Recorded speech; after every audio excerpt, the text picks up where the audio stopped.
An idiot called Chris Broussard of Fox Sports crossed the line, so I had to make a video addressing the completely ignorant take about the diverse, underappreciated city of Toronto and its championship-winning organization. Great city, but Twan, you know, it's not America, and you feel it. When you're there, I'm telling you, especially as an African American, it's a different situation than African Americans are used to being in. I've talked to people in that organization pre-Ujiri about can they keep African American superstars there. What an incredibly odd and frankly ignorant statement from a quote-unquote basketball expert who gets paid millions to go on national television in front of the entire world in about every country on the planet. For Chris to say something so obviously xenophobic just goes to show you how the mainstream sports media continues to disrespect Toronto being a legitimate force in the NBA. The narrative about their 2019 championship run has been completely written off with false narratives based around how Toronto got away with one after Golden State lost Klay Thompson and Kevin Durant. What you've almost definitely forgotten about because of those narratives dismissing Toronto's title is that before Thompson or Durant went down permanently, the Raptors nearly had a gentleman sweep of the Warriors' Big Three. But at the end of the day, it's a stone-cold game that sees the last team standing both mentally and physically come out on top. The Raptors played who were in front of them and stole a ring from the Warriors dynasty, but with the majority of fans and media frankly spewing garbage, using talking points based around why Toronto didn't deserve their 2019 World Championship ring, the franchise didn't get the respect it deserved. That summer, Kawhi took about 2 weeks to decide he was getting the chip and dipping back to his hometown of LA to play for the Clippers. But that didn't shake up the spirits of President Masai Ujiri, who quickly built the roster back up with trade acquisitions of Gary Trent Jr. and also Precious Achiuwa in the Kyle Lowry sign and trade.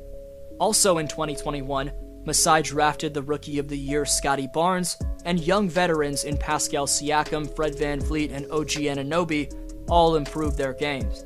Figures like Chris Broussard, who work in the US media, which is of course competing with the Canadian media, of course are going to hate Kevin Durant being traded to the Raptors, but here's why the disrespect to the Raptors and the city of Toronto from the stooge Chris Broussard comes off as jealous and demeaning.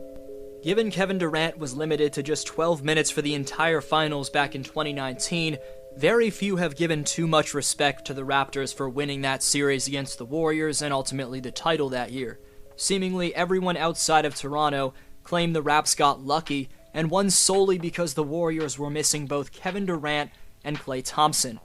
The excuse of KD being out is valid, but Klay Thompson played 40 minutes in games 1 through 5 of those finals, with the now looking to be untouchable Big Three of Curry, Thompson, and Green all suiting up as Toronto came 5 minutes from closing out the 2019 NBA Finals in 5 games. It's probably slipped your mind based off all the narratives that have been told, but the Raptors had a 3-1 series lead and led for most of Game 5 back in Toronto before the Splash Bros came through down the stretch and forced another game in Oakland. Whether Klay Thompson tore his ACL in Game 6 or not, the Raptors were winning the championship, but the complete opposite picture has been painted by the majority of casual NBA fans and, of course, the mainstream media. To be clear, I'm not discrediting how generationally great the Dubs dynasty has been. That's been proven with their 4 championship trophies. All I'm saying is, the storybook Raptors from 3 years ago, who came up short year after the other in the LeBron James era, were led by the greatest player of all time for 3 months in Kawhi, and had the perfect complementary pieces around the claw after trading a franchise player in DeRozan for Leonard to finally go the distance, play into June, and get the job done. Kawhi had every right to go home, but despite taking his sweet time to make a decision about leaving Toronto, that didn't stop media members like Chris Broussard from painting the picture that Toronto's a place that no American players enjoy competing in. We're going to get to the response from members of the NBA family regarding Broussard's xenophobic take, in my opinion, on Fox Sports. But Kawhi Leonard clearly showed a desire to compete in Toronto when he was here.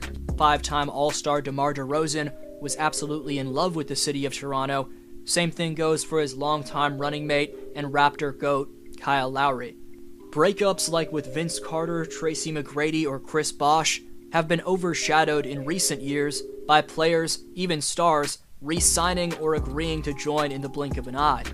I think of the great sixth man, Lou Williams, agreeing to come play here. Again, even though he didn't re-sign here, I think of an all-time great two-way player in Kawhi Leonard embracing the city and franchise's culture to the utmost extent.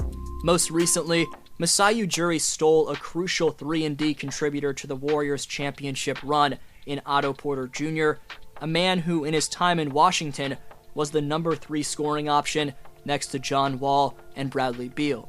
OPJ's length on the perimeter defensively, plus extra bit of scoring and marksmanship on the other side, should be a massive factor for Toronto in 2023.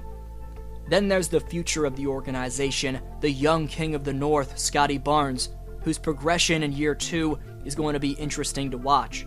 From his post-up game to his playmaking and defense, with his 7'2" wingspan, determination, and instincts, the reigning ROI has every weapon in his bag to develop into a perennial all-star. Scariest part if you're a conference or division rival is how far certain elements of his game, like his off-the-dribble shot creation and deep-range shooting, can progress in the coming years. But it's crucial Barnes keeps his head on straight and in the gym, because those areas do have a long way to go. In my opinion, he's going to have a Hall of Fame career, but the question is, will he be on the caliber of Scottie Pippen or Giannis Antetokounmpo? If it's the latter, Toronto's going to be a perennial contender for the next decade. More intimidatingly, what if Barnes becomes Giannis with a deep-range shot? That's easier said than done if you're Scott, but with his skill set and stature, it's not totally out of the realm of possibility. But here's what former Raptor Rondae Hollis-Jefferson had to say about Chris Broussard's statement. Quote, "Yeah, this is a stretch. Canadians love you like you grew up there. He's tripping." Meanwhile, here was former 17-year NBA veteran Richard Jefferson on Broussard's comments about the Six. I just want to go on record here and say, as a media member and as a player for 17 years, Toronto is one of the greatest cities I've ever been to. It is one of the most beautiful cities. The people, the energy, the food, everyone is so nice. We always call it like the nice New York, and players love going to New York. And I'm going to say this as an African-American player. When you look at a place like Toronto and you're like, there's so many different types of people here, and it seems like there is a positive energy everywhere you go, I'm going to say that that is false. I have not talked to Chris about this, but I'm going to come to the defense of Toronto and say, Toronto, like, you guys are all right in my book, and all the internet sleuths out there, they're gonna pop up. And when you guys start seeing, hey, Richard Jefferson has always said Toronto is one of the top 5 cities in the NBA. I said Toronto, Miami, New York, LA, and then for me personally, I say Phoenix. So that for me is so false, not true. Not in my experience. I've never heard a player say anything about that in my entire 20 plus years involved in the NBA. I want to know, in your opinion, what was your response to Broussard's comments when you saw them? Best answer earns next video shoutout. Top 3 commenters by September 21st earn a free shoe. The top 5 earn a free jersey. 2 shoutouts next video. Appreciate every take. D-Flow signing off.